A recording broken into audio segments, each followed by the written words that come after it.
common habit among retroactive jealousy sufferers is what I call reassurance seeking. Reassurance seeking involves going to your partner and asking them all kinds of questions about their past, making sure that you're really the best match for them, pestering them to tell you things that they've probably already told you.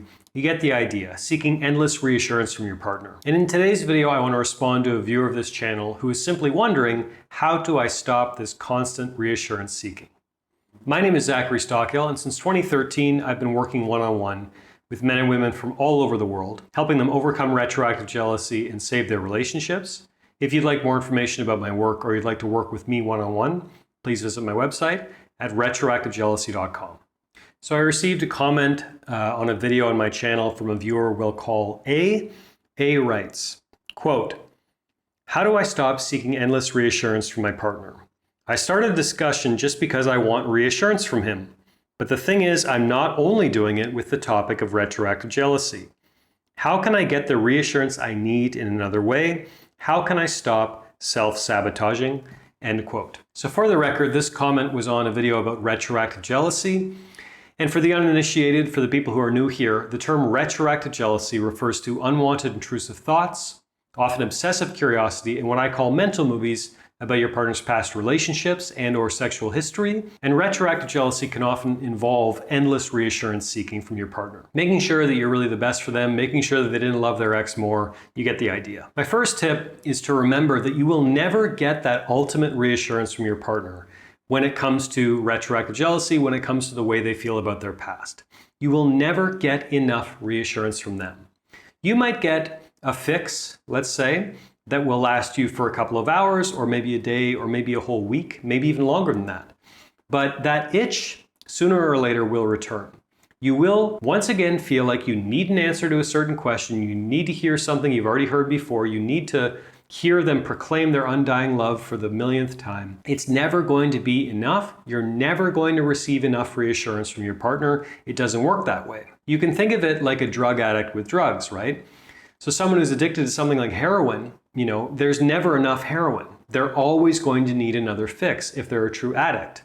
They're always going to need another jolt of energy, another jolt of heroin. It's never going to be enough. And that's why, unfortunately, so many people overdose. Retroactive jealousy can often act like an addiction. You can often be addicted to getting that reassurance, to getting those ego boosts, to getting that dopamine boost from your partner when you seek endless reassurance from them.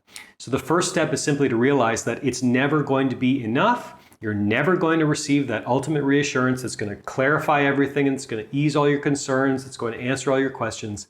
It doesn't work that way. So the only option is to choose a new course. In terms of how to stop seeking this endless reassurance from your partner, number one is to acknowledge what I said a moment ago. It's never going to be enough. And number two is to simply not give yourself permission to have those conversations. There is no substitute for relentless discipline, self-discipline, when it comes to how to stop seeking endless reassurance from your partner. Don't give yourself permission to have another conversation with your partner about their past. Don't give yourself permission to go looking to your partner to repeat something that they've told you 800 times before. Do not give yourself permission. Because you'll find often in these situations, you're kind of giving yourself permission. It's like, okay, I just have one or two more questions, or I just want to have one more conversation, or I just need a couple more details about this thing, or I just want to hear him say X again, or I just want to hear her say Y again. You're giving yourself permission and you're kind of bargaining with yourself, saying, oh, this will be the last time I ask him about this. This will be the last time I ask her about this. It doesn't work that way.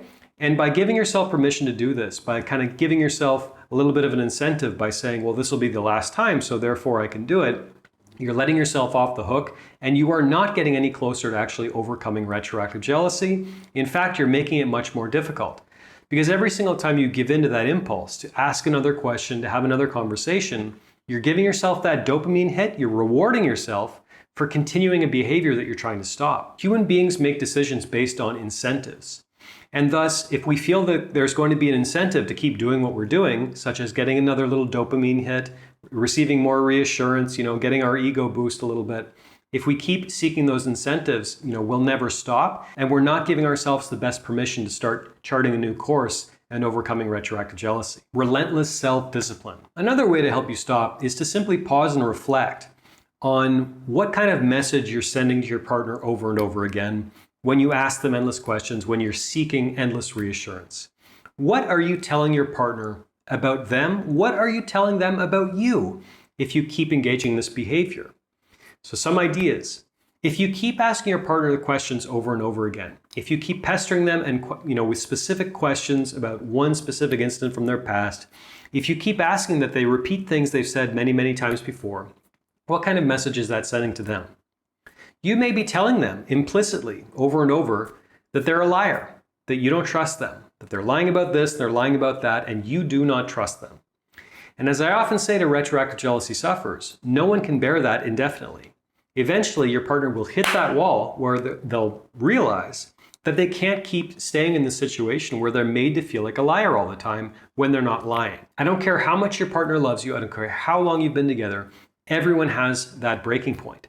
And the reason I know that is because I've received so many heartbreaking emails from retroactive jealousy sufferers from around the world asking me to help them get their ex back. Or saying, I couldn't believe it. One day my partner just up and left because they said they couldn't take it anymore. So keep that in mind if you want another reason to stop. Do you really want to be telling your partner, they're a liar over and over again? And another question to ask yourself too is, what is this telling them about you and the way you see yourself? Confidence is sexy. Confidence is attractive. And if you're seeking endless reassurance from your partner all the time, you're telling them that, I'm not very confident. I don't believe in myself. I don't think I'm that much of a catch. I need endless reassurance because I don't believe in myself. It's not a very attractive message, and relationships thrive on attraction.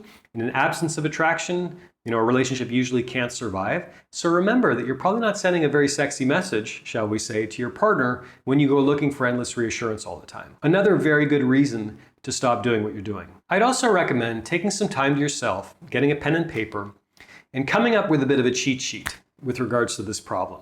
So what I mean by that is, get a pen and paper, find a time and space where you can be alone, and just write everything that you need or want to hear. You can write down sentences or phrases that your partner has told you in the past that you found particularly comforting. You can write down any realizations regarding retroactive jealousy or anything else relating to your partner's past that you find particularly grounding, that you find particularly clarifying. The point is, get down in as much detail as possible on one sheet of paper everything that you feel like provides you reassurance, or everything you have heard in the past that you found particularly reassuring. This is your reassurance cheat sheet. The next step is to simply keep that page in your back pocket, let's say for the next couple of weeks. So keep this page handy, your little cheat sheet. And the next time you feel this urge to have an endless conversation with your partner about their past, or to hear endless reassurance like you have been doing lately, simply take a few deep breaths, excuse yourself from the situation. You can go to the toilet if you want, go to a washroom or something where you can be alone.